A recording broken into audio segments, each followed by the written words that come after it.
Os irmãos Vilas Boas, na expedição Roncador Xingu, acabaram se deparando, isso não era o primeiro objetivo da expedição, mas quando eles chegaram na região do Xingu, e sobretudo na região do Mato Grosso, eles se depararam com tribos indígenas de povos que não haviam, primeiro, sido estudados pela historiografia no Brasil, e povos que eram completamente desconhecidos. E com esses povos, as suas culturas também eram completamente desconhecidas. E aí a gente cita a religiosidade desse povo. Quer dizer, o que os irmãos Vilas Boas se depararam foi com uma sociedade extremamente complexa, de costumes próprios, de cultura própria, de língua própria, e de uma forma de enxergar a natureza, de enxergar a vida completamente diferente do que aquilo que o homem branco, aquele que vivia na costa, estava acostumado a observar.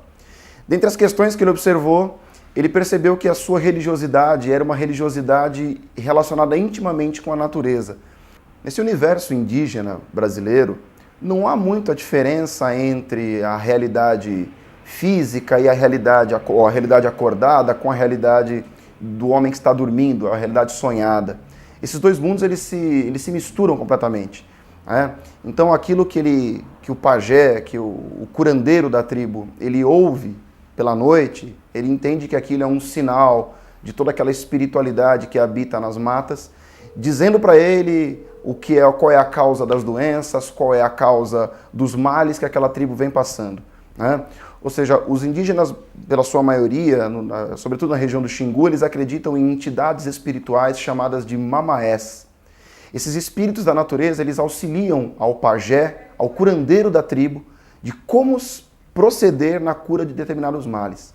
O que a gente tem que dizer e compreender, e o que é muito curioso, é acerca da iniciação desses pajés.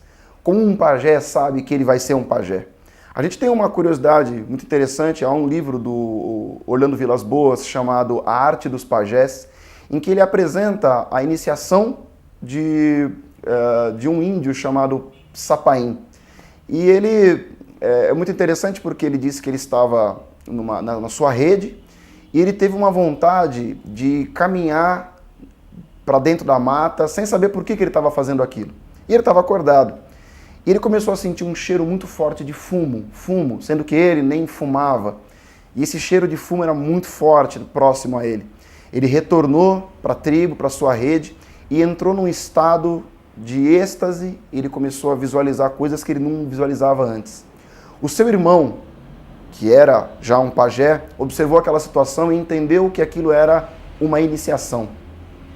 Quando ele começou a ter essas alucinações, um espírito, um desses mamaés, apareceu para ele, segundo os relatos dele mesmo, isso está no próprio livro. Esse mamaé apareceu para ele e disse que o caminho dele deveria ser o caminho da cura e que ele seria ajudado pelos espíritos da natureza para poder curar.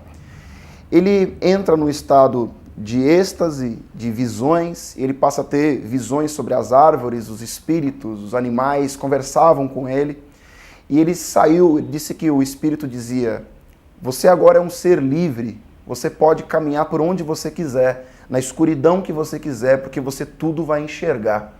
E ele começou a correr pela tribo, ele teve vontade de destruir tudo, quebrar tudo, puxava os cabelos das mulheres, derrubava os homens, se sentia um ser muito forte. Até que aquele espírito se mostrou para ele e disse: você, com toda a energia e com toda a força que você recebeu, você vai ter que fazer e servir aos outros, e não a sua própria vontade.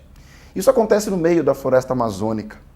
E aí então ele recebe todos os ensinamentos naquela mesma noite, através de sonhos, do que um pajé deve ser, de todo esse universo místico do Xingu, de todas as curas, todas as raízes, todo o conhecimento, toda a visão, como curar, como fazer com que uma criança nasça, como dar nome à criança. Tudo foi ensinado para ele através de sonhos, através do estado de êxtase.